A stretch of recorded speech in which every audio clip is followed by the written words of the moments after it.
Namaste and Jai Shri Ram. My name is Deepak and I'm going to be reading to you the Ramayana by Rajaji, Mr. C.Rajagopalachari. This is chapter 3, Trisanku.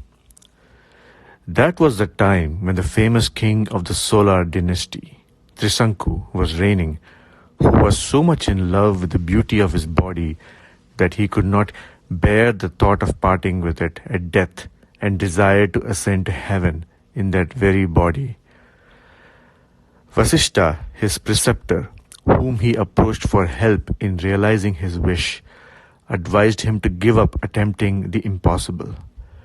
Dissatisfied with Vasishta's response, the king approached the sage's sons and sought their help. They were wroth at being asked to do something which their father had pronounced impossible, ridiculed his vanity, and curtly bade him begone.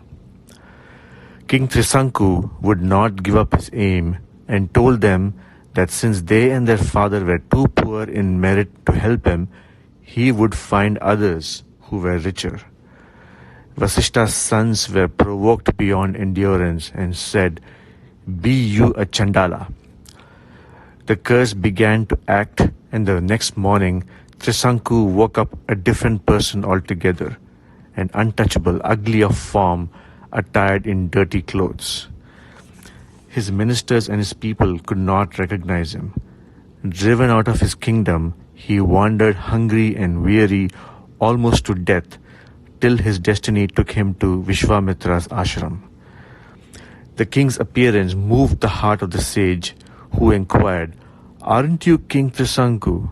What has brought you to this plight? Whose curse?"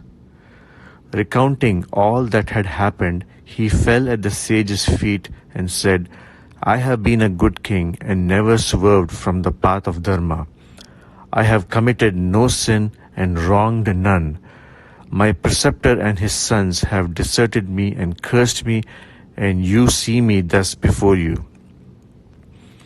Vishwamitra took pity on the king, converted by a curse into a Chandala. This was Vishwamitra's great weakness. He was impulsive and easily overpowered by emotions like anger, sympathy, and love. In sweet words, he made the king happy. "O king, I have heard of your righteous rule. I offer you refuge. Be not afraid.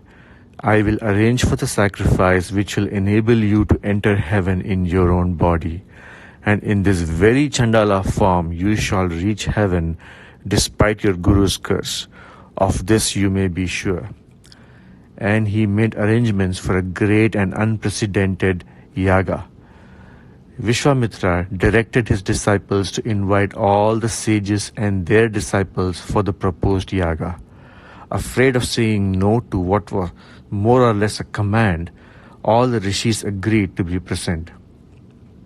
But the sons of Vasishta declined the invitation and made merry about a yaga at which the officiating priest was a once-upon-a-time Kshatriya and the Yajaman a stinking Chandala.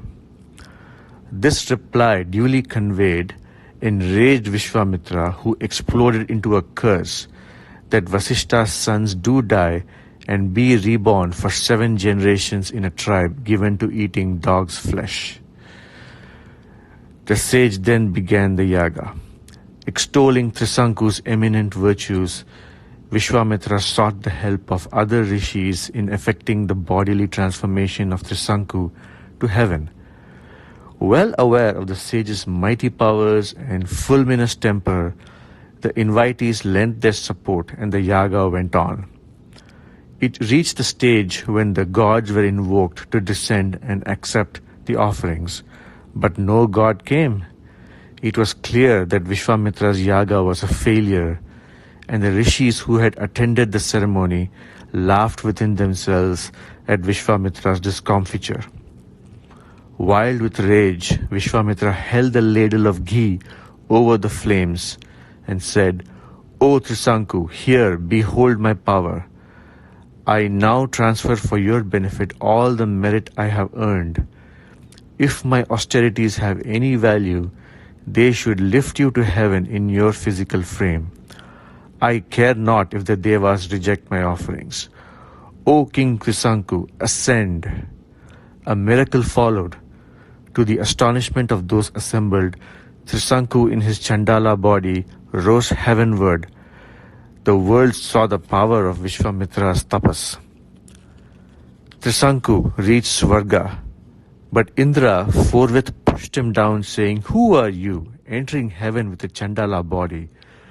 You fool that earned the curse of your preceptor, go down again." Trisanku fell from heaven, head downwards, screaming, "O Vishwamitra, save me!" Vishwamitra, seeing this, was beside with rage. Determined to teach the gods a lesson, he shouted to Trisanku, "Stop there! Stop there!"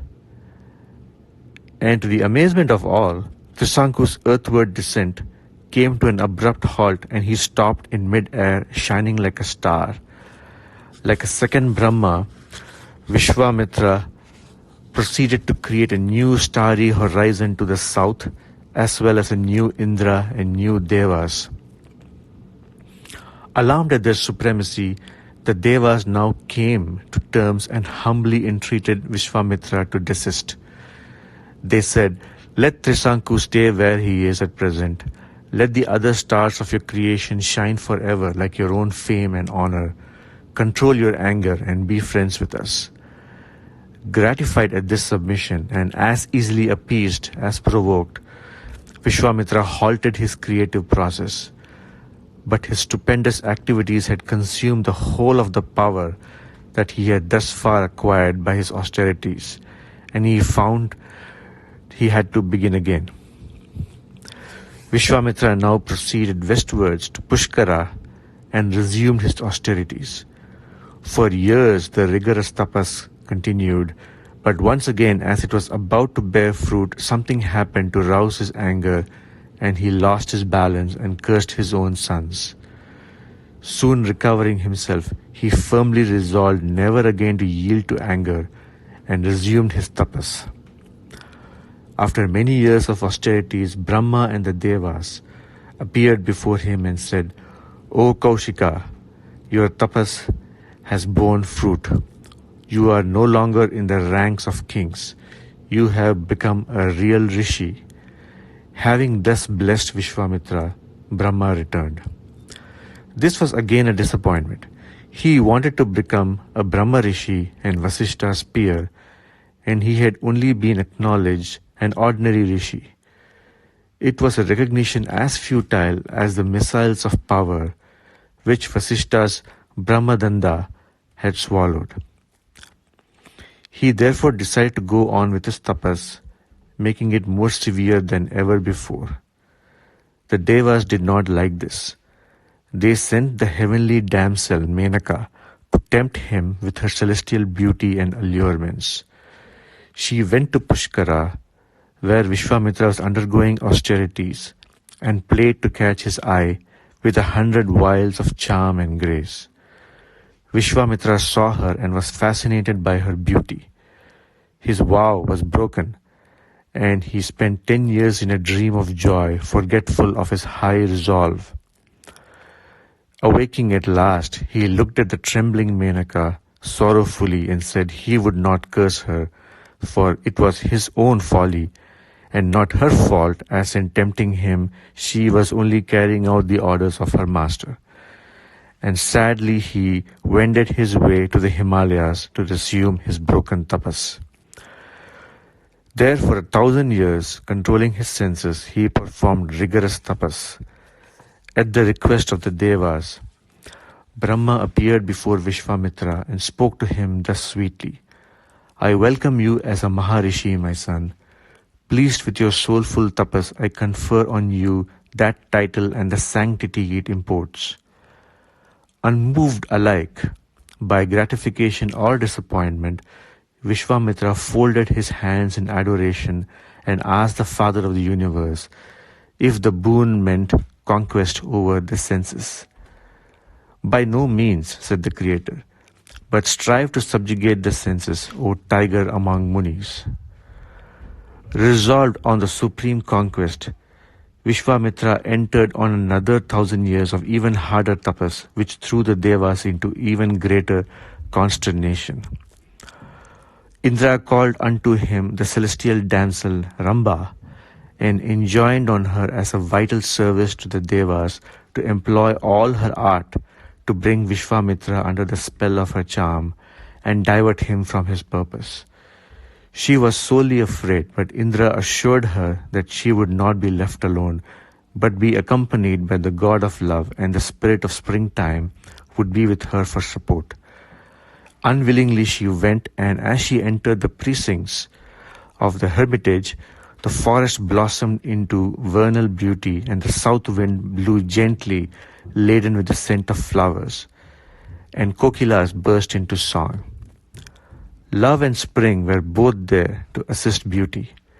Disturbed by stirrings to which he had long been a stranger, Vishwamitra opened his eyes and saw a smiling damsel of surpassing beauty, who seemed the very soul of the spring with its flowers and fragrance and song. At this vision of soft voluptuousness, a white heat of anger surged through him as he recognized in it another temptation thrown in his way by the envious gods, and he cursed the temptress. O Ramba, for seeking to tempt me, who am striving to conquer anger and desire, be thou frozen to an image of stone for 10,000 years. But this explosion of rage made him see how far he was from the fulfillment of his purpose, and sadly he quit the Himalayan forest and sought the solitude of the east. There he restrained his breathing, gave up all thought of the things of the world, and performed austerities so stern that smoke and flames issued from his body and enveloped the universe. Then at the prayer of the panic-stricken gods, Brahma again appeared before him and hailed him as Brahma Rishi. All hail, Brahma Rishi! I am pleased with you. Blessed be your life. Vishwamitra was happy. But humbly he said, how can I be happy unless from Vasishta's lips I hear I am a Brahma Rishi? Vasishta smiled, remembering his fight with Vishwamitra, and said to him, you have achieved the fruit of your great austerities. Indeed, you are a Brahma Rishi, my brother. There was joy all around. This was the story of the sage that arrived suddenly at Dasharatha's court. Thank you.